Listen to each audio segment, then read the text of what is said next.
ബ്രിട്ടീഷുകാർ ഇന്ത്യയിൽ വന്നത് എന്തിനു വേണ്ടിയായിരുന്നു? കച്ചവടത്തിനു വേണ്ടി. ഇന്ത്യയുടെ ഉരുക്കു മനുഷ്യൻ എന്നറിയപ്പെടുന്നത് ആര്? സർദാർ വല്ലഭായ് പട്ടേൽ. ക്വിറ്റ് ഇന്ത്യ സമരം ആരംഭിച്ചത് എന്നാണ്? 1942 ഓഗസ്റ്റ് 9. ക്വിറ്റ് ഇന്ത്യ പ്രമേയം പാസാക്കിയ ദേശീയ നേതാവ് ജവഹർലാൽ നെഹ്റു.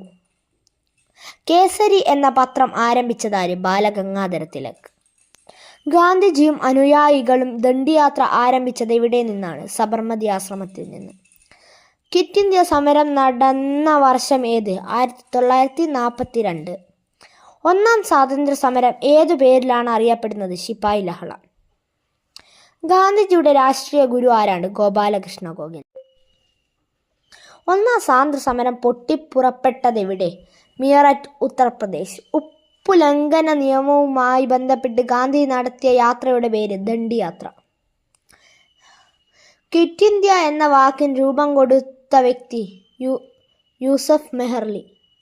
ലാൽ പാൽ ബാൽ എന്നിങ്ങനെ അറിയപ്പെടുന്നത് ആരെല്ലാം? ലാലാ ലജ്പത് റായ്, വിപിൻ ചന്ദ്രപാൽ, ബാലഗംഗാധര തിലക്. മലബാർ ലഹള നടന്ന വർഷം 1921.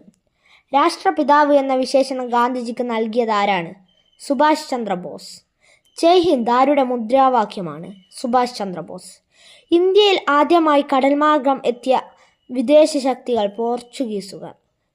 ഇന്ത്യയുടെ വാനമ്പാടി എന്നറിയപ്പെടുന്ന സ്വാതന്ത്ര്യ സമര സേനാനി സരോജിനി നായിഡു.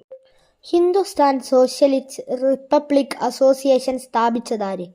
ചന്ദ്രശേഖർ ആസാദ്. ബ്രിട്ടീഷുകാരുടെ നികുതി നിയമത്തിനെതിരെ പടനയിച്ച തിരുവിതാംകൂർ ദിവാനായ വേലുത്തമ്പി ധവള. ഇന്ത്യൻ നാഷണൽ കോൺഗ്രസിന്റെ പ്രസിഡന്റായ ഒരേ ഒരു മലയാളി ചേറ്റൂർ ശങ്കരൻ നായർ.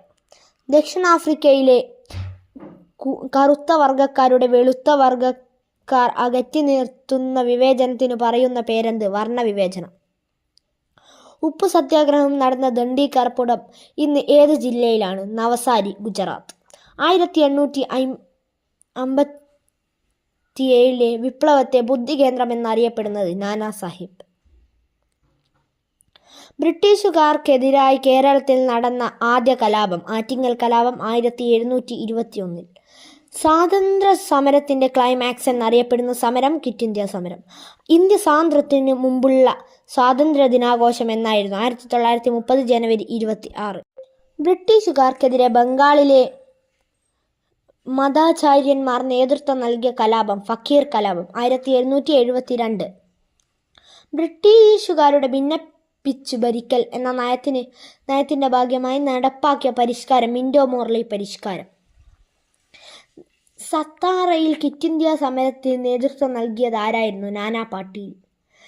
ക്വിറ്റ് ഇന്ത്യ സമരവുമായി ബന്ധപ്പെട്ട് അറസ്റ്റിലായ പ്രമുഖ നേതാക്കൾ ഗാന്ധിജി, ജവഹർലാൽ നെഹ്റു, രാജേന്ദ്ര പ്രസാദ്, സരോജിനി നായിഡു. ക്വിറ്റ് ഇന്ത്യ സമരം ആരംഭിച്ചതോടെ ഗാന്ധിജി അറസ്റ്റ് ചെയ്ത് പാർപ്പിച്ചത് എവിടെയായിരുന്നു? പൂനെയിലെ ആഗാഖാൻ കൊട്ടാരത്തിൽ. അഹമ്മദ് നഗർ കോട്ടയിൽ തടവിൽ കഴിഞ്ഞ കാലത്ത് ജവഹർലാൽ നെഹ്റു രചിച്ച കൃതി ഏത്? ഇന്ത്യയെ കണ്ടെത്തൽ. ഗാന്ധിജി പങ്കെടുത്ത ഏക വട്ടമേശ സമ്മേളനം ഏത്? രണ്ടാം വട്ടമേശ സമ്മേളനം. സ്വാതന്ത്ര്യം എൻ്റെ ജന്മാവകാശമാണ്, അത് ഞാൻ നേടുക തന്നെ ചെയ്യും. ഇതാരുടെ വാക്കുകൾ? ബാലഗംഗാധര തിലക്. കോൺഗ്രസിലെ മിതവാദികളും തീവ്രവാദികളും യോജിപ്പിൽ എത്തിയ സമ്മേളനം ഏത്? ലക്നൗ സമ്മേളനം 1916. ഇന്ത്യൻ ഇൻഡിപെൻഡൻസ് ആക്ട് പാസാക്കിയ വർഷം ഏത്? 1947 ജൂൺ 3. ബ്രിട്ടീഷുകാരായ ഭരണത്തെ വെളുത്ത നീചന്റെ ഭരണം എന്ന് വിശേഷിപ്പിച്ചത് വൈകുണ്ഠ സ്വാമികൾ. കേരളത്തിലെ സുഭാഷ് ചന്ദ്രബോസ് എന്നറിയപ്പെടുന്ന വ്യക്തി മുഹമ്മദ് അബ്ദുറഹിമാൻ. ജയിലിൽ നിരാഹാര സമരത്തിനിടെ അന്തരിച്ച ധീര ദേശാഭിമാനി ജതിൻ ദാസ്.